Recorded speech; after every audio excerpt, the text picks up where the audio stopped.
What's good, y'all? At the time this video is posted, the NBA season starts tomorrow, October 18th. So I figured we might as well hop into 2K and let them predict what's going to happen in this upcoming season. I got the base rosters, the base settings, everything is automatic.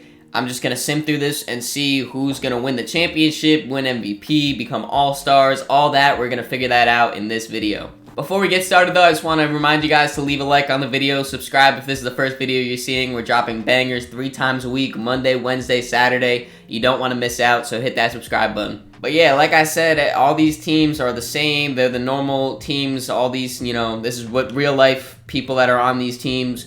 So we're just going to sim through and see what 2K predicts is going to happen for the 2022-2023 NBA season. Alright, so we're here right before the All-Star break, and 2K just simulated the All-Star draft, and they predict that it will be team captain Luka Doncic versus team captain Kevin Durant this All-Star. And of course, we have a lot of the names that you normally see here with starters: LeBron, Giannis, Kawhi, and Trae Young. And then on team Kevin, we got starters Steph, James, Nikola Jokic, and Joel Embiid. And then even the reserves are a lot of the same people we normally see. 2K predicts there will be no first-time All-Stars, but we do got guys like Zion, who's back in the All-Star game. Dame, he's not hurt anymore. He's back in the All-Star game. Bradley Beal is still here. Paul George is back. A lot of guys are back into the All-Star game, but no first-timers. So we are past the trade deadline. I just wanted to give you guys a recap of all the trades that happened throughout this season. So starting off with the first trade right here, we got the Raptors trading Khem Birch and a second for Terrence Davis. I guess the Raptors just wanted some more guard play. They have so much big wings, and, they just wanted to get some more guard play in Terrence Davis. Not a terrible trade. Then we got the Wizards trading DeLon Wright and a second for Kemba Walker. I feel like that's a pretty lateral trade. They pretty much just gave a second-round pickup for nothing. Good trade for the Pistons, though, because they get more draft capital. The Clippers give Luke Kennard and a second for KCP. I mean, I don't like that trade for the Nuggets because KCP is a better defender than Luke Kennard, so they lose some defense for pretty much the same shooting. I mean, Luke Kennard's a great shooter, don't get me wrong, but so is KCP with some defense. I would say the Clippers came out on top on that one. The Nuggets also trade Ish Smith and DeAndre Jordan for Pat Connaughton and Luka Villadova. I like that for the Nuggets because they replace KCP with what I assume is their new starting shooting guard in Pat Connaughton. They lose their backup center, but when your backup center is DeAndre Jordan, you can really go without that, to be honest, no disrespect.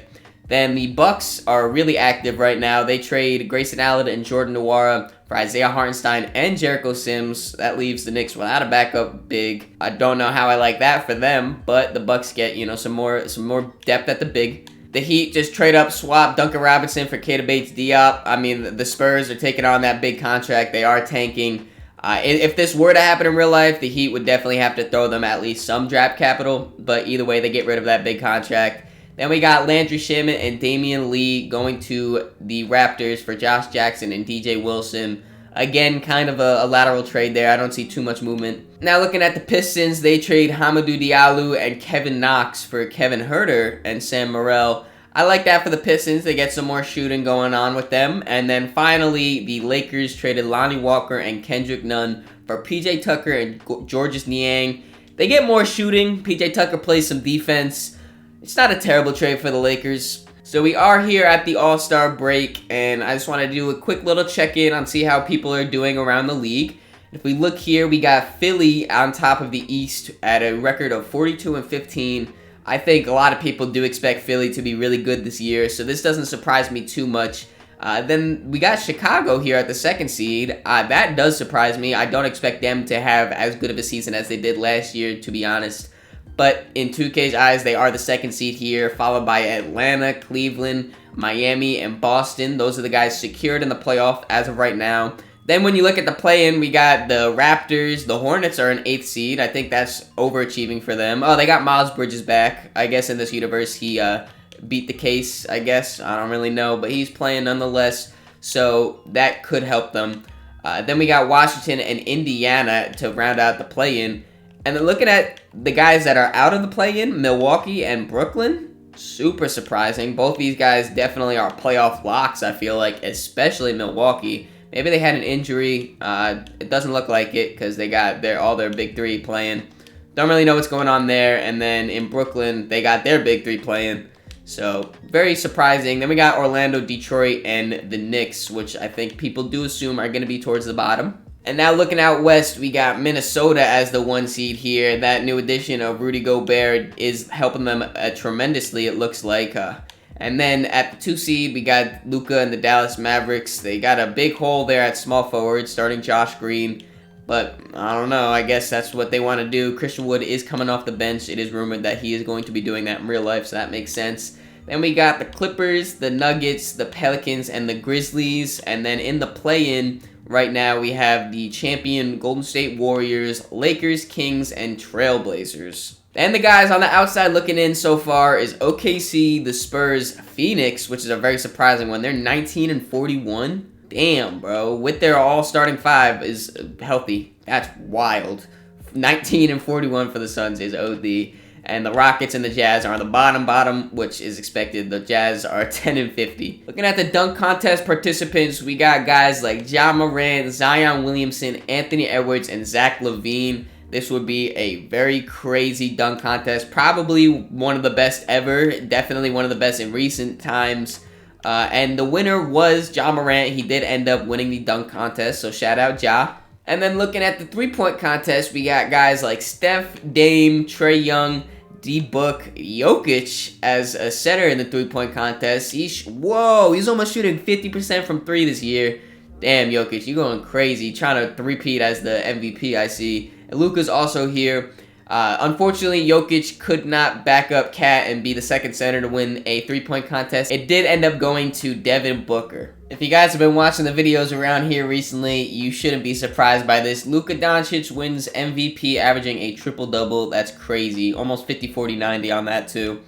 Rookie of the Year goes to first overall pick Paolo Banchero. Shout out him. Andre Drummond, 6-man for the Bulls. I mean, if you guys seen him in the preseason, he was strapping that bitch. Wouldn't be too surprising.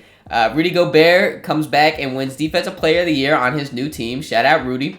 And Trey Jones wins Most Improved for the Spurs. Looking at the All-NBA teams, All-NBA first team sees MVP Luka Doncic, Trae Young, Giannis, KD, and Nikola Jokic. Now looking at the second team, we got Ja Morant, LaMelo Ball makes All-NBA team for the first time in his career, LeBron James, Jason Tatum, and Joel Embiid. And then wrapping it up with the third team, we got Steph Curry, James Harden, Ben Simmons has a resurgence in his career back playing. He makes All-NBA third team, Paul George, and Anthony Davis. Now on the defensive first team, don't really know why 2K has Luka always make a defensive team. No disrespect, Luka, you're just not an all-defensive player. Correct me if I'm wrong, man. Prove me wrong. I want you to, but in my eyes, you're really not.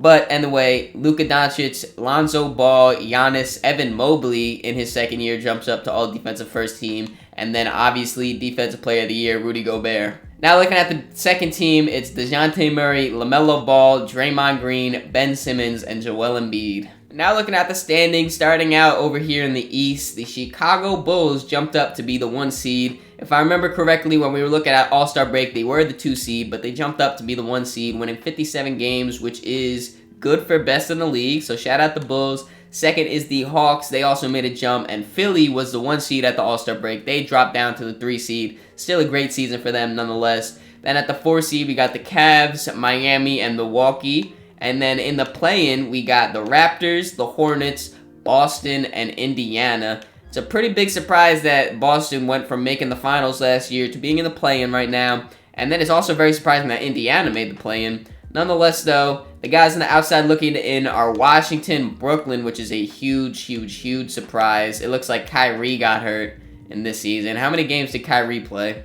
I mean, Kyrie played 60 games, which is pretty good. It's you know, he's played way less in his career, but still could not help them make the play-in even. Then we got New York, Detroit, and Orlando wrapping out the East standings. Now looking at West, MVP Luka Doncic led the Dallas Mavericks to having the 1 seed, winning 54 games. Very close behind them is Minnesota at the 2 seed. Then we got the Grizzlies, the Pelicans, the Nuggets, and the Warriors. They were in the play-in last time we checked in, so they definitely took a step up. Now, looking at the play-in, we got the Clippers, the Kings, the Lakers, and the Trailblazers. Honestly, I wouldn't be surprised if this was the play-in real life out west. These are the play-in teams in my eyes. Now looking at the outside, looking in, we got the Thunder, the Spurs, the Suns, which is a surprising one. It looks like they may have lost Mikal Bridges. They got Torrey Craig starting. And then the Rockets and the Jazz. So on both sides, the East and West, we got the Suns and the Nets, which both are surprises for missing even the play-in altogether. That might be a little disappointing if you're a fan of them. And before we get into the playoffs, I just wanted to show you guys the league leaders, or at least the top three. In points per game, the league leader was MVP Luka Doncic, putting up 36 a game. Then in second place was Trae Young, putting up 33.5, and then Ja Morant putting up 30.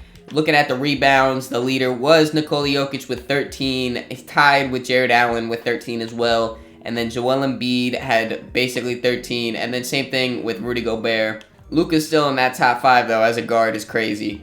And then assists, we got Trae Young, Luka Doncic, and Tyrese all averaging about 11. Then we got Chris Paul averaging 10.5, Nikola Jokic and Draymond putting up 10 plus as well. Steals per game sees Paul George averaging 2.5, Ben Simmons and Jimmy Butler 2.3, DeJounte 2.2. Blocks, we got Chet Holmgren as a rookie leading the league in blocks, or tied with Mitchell Robinson. Rudy Gobert got 2.5 as well. Jared Allen and Evan Mobley are up there. Field goal percentage is Mitchell Robinson. Zion is up there, which is crazy because he put up 23 a game, having the second most efficient in the league. Clint Capella rounds out the top 3. And Nikola Jokic leads the league in three-point percentage. That's wild. I can't remember if a center has ever led the league in three-point percentage. I'm going to go out on a limb and say it hasn't happened. Almost 50% from 3 is wild. D-Book is right behind him. And then at third, of course, is Dame Lillard. Had to prove y'all he is back, putting up top 3 in the three-point percentage. Of course, though, you guys shouldn't think anything else. Steph Curry is the leader in three-point makes. Dame is very close behind him, and Luke is up there as well, but no one's touching Steph. All right, now it is officially time to get into the playoffs, or I guess the play-in first. Looking at the play-in matchups, we got the Clippers versus the Kings, and then LA versus Portland.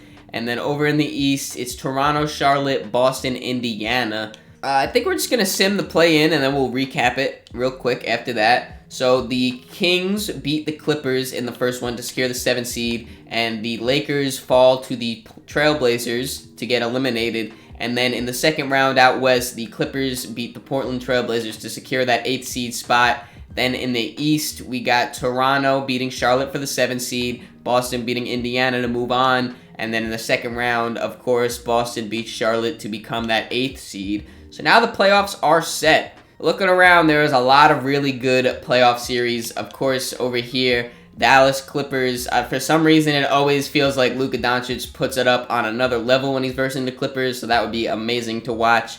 Denver Pelicans would be pretty cool to see. A rematch of Memphis Golden State from last year, that would be nice. Then out here, we got Cleveland Miami. That would, I feel like, be a very defensive series. Of course, Philly Milwaukee would be crazy to see. And yeah, I'm just going to simulate this game by game. If there's a game 7, I'll jump in and simcast it to see. Oh, that did not mean to do round.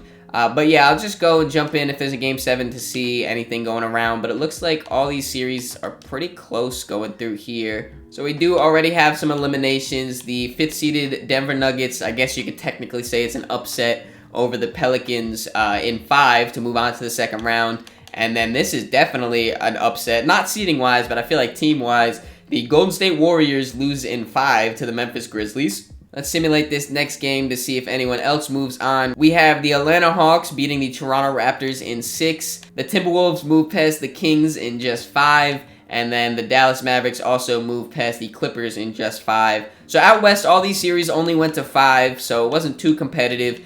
Out east, though, I mean, we had this one series go to 6, and we have 3 game 7s. All right, so we got some simcasts here, starting with Milwaukee, Philly. It's going pretty close back and forth through the first half, continuing that into the third. But nah, I'm capping, actually. Philly just ran away with it in that second half. 40-19, they outscored them in the fourth quarter. Damn. In the game 7, James Harden came to play, man. 29, 10, and 12, triple-double. Very efficient. You love to see that. Joel Embiid also gave him 22, 11, and 7. Tobias Harris put up 26 and 4. Tyrese gave him buckets. Yeah, Lonnie Walker, they traded for him. He gave him buckets in 19 minutes, 14 points. And in the losing effort, Giannis put up 24, 13, and 3. 0 for 8 from 3. He did not shoot it efficiently at all.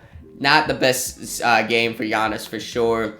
Jrue Holiday tried, couldn't really do too much. They just were really inefficient. They couldn't really get some movement from flow going. So that's where they lost. Moving on to the second Game 7 of the first round is Miami-Cleveland. I think this would be actually a really good Game 7 to see. I was about to give my prediction, but I don't even know. It looks like the Cavs do almost a wire-to-wire win right there. Let's look at... I accidentally just simmed this game. So the Boston Celtics, they, I guess, upset the Chicago Bulls. They were the 1 seed, so it is an upset in that aspect, but I do think Boston is a better team than Chicago. Wanted to simcast that. Hopefully it wasn't a, close game. But in the Game 7, Kevin Love was the leading scorer off their bench, giving him 25. Evan Mobley gave him 24 and 13. Darius Garland, 10 and 10. He was just distributing the ball, I guess. Donovan Mitchell, only 17. I mean, they won, so you can't really complain too much. In the losing effort, Max Strus was their leading scorer. Where's Jimmy Butler at? Only 7 points? Come on, Jimmy. 2 for 14. That's tough. And then in this Game 7 here, it was a close game. Damn, only a 1-point victory. I accidentally simmed past that. That's tough. But Jason Tatum led the way with a triple-double, 26, 11, and 12. Jaylen Brown, his second-hand man, gave him 24 and 8. Love, love, love that. And then in the losing effort, DeMar gave it all he got, man. 34, 5, and 7. Vucevic gave him 21. Double-double from Zach LaVine. Double-double from Andre Drummond off the bench. Just couldn't get it done. All right, the second round is set. We got Dallas and Denver. That would be a great series. Luka versus Jokic. Then we got Minnesota, Memphis down here. Another great series, just very young. Rematch from last year. Let's see how that goes. Then we got Cleveland, Boston, and Atlanta, Philly. These are really good matchups. In real life, if these were the matchups, I would be ecstatic to watch these. Let's go game by game, though. See if anything goes to a Game 7. It's 2-1 in all these series. Okay. 2-2 in most of them, except Boston's up 3-1 against Cleveland. I did not mean to do the round, but Boston moves on in 5, and Memphis moves on in 6. Dallas up 3-2 against Denver, and Philly is up 3-2 against Atlanta. Let's see if either of those move on, and Philly does move on to go into the conference finals. And let's see this game right here. It's a Game 7, Luka versus Jokic. We got to simcast this one, see how it goes. Both these guys, super flashy European players, part of the new age, new era, whatever you want to call it. But Dallas just came out swinging, and they are not stopping. Blowout victory for them in a Game 7. Luka is a demon, bro. 44, 10, and 14. Looks like almost all those assists were going kickouts to Tim Hardaway, who was knocking it down, giving him 24. Christian Wood, I don't know if he's still coming off their bench, but he gave him 20 and 14. 3 blocks on top of that. JaVale McGee gave him good minutes. And in the loss, oh my God, Jokic, I'm so sorry you lost this game, bro. 29, 22, 15. You almost had a 20-20-20 game in a Game 7. You're OD, bro. Jamal, 25. Bones off their bench, gave him 21. Just could not get it done, man. Wow, that's an amazing performance by both of these legends. All right, the conference finals are here. Dallas versus Memphis, 2 young guards, future of the leagues matching up against each other. And then Philly, Boston, the 8th seed. Can they get it done and make it to the finals in back-to-back years? And Philly, this is the first time they made the conference finals since Joel Embiid and the process. Who will come out victorious? Let's see. Let's go through Game 1. Philly wins Game 1. And on the other side, Memphis wins Game 1. Philly is up 2-0. Yes, Boston, they do retaliate back at the Garden. It's tied 1-1 on the other side. But Philly's up 3-1 over here. And they do not move on. Dallas is up 3-1 now in this one. It's going crazy, going back and forth to this. Both series are 3-2. All right. Can Boston stay alive? They do. They force the Game 7. Now Dallas over here. Can they stay alive? Or not stay alive. Can they move on? And they do. Game 7. We've gotten a lot of Game 7s in this playoffs, and I'm loving it. Game 7 in the, I don't know what the Philadelphia Center is called, but in Philly, can they get it done? It looks like they are. They came out swinging again, and yes, they just dominated. Joel Embiid, Eastern Conference Finals MVP, averaging 34, 14, and 7 with 2.5 blocks and a steal, shooting amazingly. He's on a mission. And out west, of course, Luka Doncic almost averaging a 50-point triple-double. You're OD, Luka. Oh my God. Well, the finals are set, and honestly, I wouldn't be surprised if this is someone's real, finals prediction. Dallas and Philly. That would be a really good finals. My personal prediction is Denver and Milwaukee. Both those guys got out by the people who eventually made it to the finals, but I think that's my prediction. Let's go through this game, though, game by game. Mavericks win game 1, and they win game 2, and they win game 3. Come on, Joel. You made it this far. Don't go outside like that. Don't go outside like that. Force a game 7, maybe? Force a game 7, maybe? All right. I'm loving these game 7s. Now make it close so we can get some gameplay to finish this off. Please. It's pretty close, but Dallas is, their offense is just crazy to stop. And it's somewhat close, but Dallas got a good, yeah, Dallas is, whoa, it went to OT? All right, that was a crazy quick comeback. Just so you guys know, I'll do a little quick recap. So Tim Hardaway Jr. fouls Tobias Harris, then when the 76ers are down 2, Toby hits the first one to bring them within 1 and misses the second. Then Luka dunks the ball to put them up 3, and Tyrese Maxey hit the 3 at the buzzer to extend it and go to OT in a Game 7 of the NBA Finals. Oh my God, that would be fantastic. Now we're in OT, and the Dallas is up 6. I'm going to very slowly simcast this so we can jump in, so it's not, anything crazy. I want to see some gameplay in this video eventually. I was just about to jump in, but it's a 6-point game. Will they get close? It doesn't look like it. 4-point game with 11 seconds. Yeah, nah. According to 2K, the Dallas Mavericks will win the NBA Finals. And, of course, a Finals MVP, Luka Doncic, gets it done in 7.